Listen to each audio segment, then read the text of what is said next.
Welcome to another video naman po tayo mga kaprod. Mag-update na po tayo sa ating mga YouTube. Hi mga kaprod, napukakaroon sa lugar sa Purok Size Kamang Mantika Misamis Oriental. Karon mga kaprod, umakyat naman tayo sa bundok dahil kumuha na tayo ng baka. No mga kaprod, umakyat ako ngayon dahil dito yung lugar namin, tapos yung sagingan namin mga kaprod.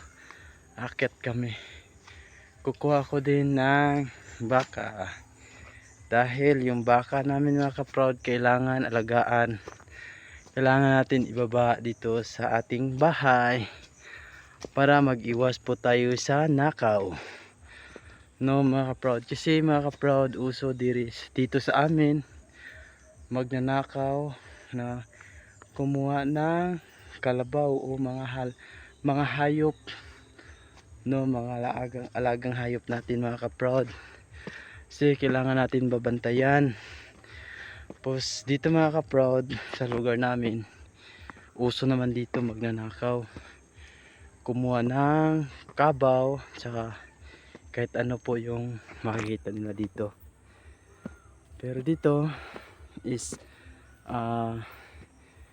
dito naman mga kaprod sa aming lugar, pero meron naman dito magnanakaw, pero ingatan lang natin mabuti yung alaga nating hayop, no.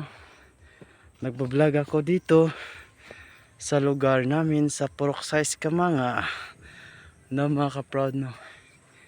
Ngayon nandito yung kalabaka namin mga kaprod, ang pangalan na si Pulak, no. I-vlog na ko ang yung baka, ang baka namin mga kaprod, no.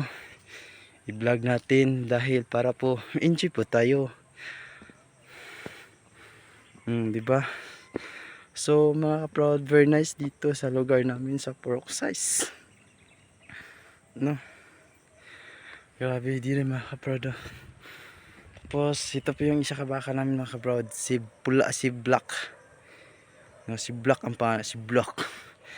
Tapos siyempre yung mga alaga kong aso, si Whitey, o pwede siya tawagag si Kuan Whitey, si Whitey, si Kuan man ang pangalan ako si Kiray, o si Kiray ang pangalan nito.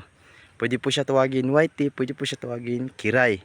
Pero mga kaprod, yung aso ko may anak na yan, isa lang, yung isa namatay.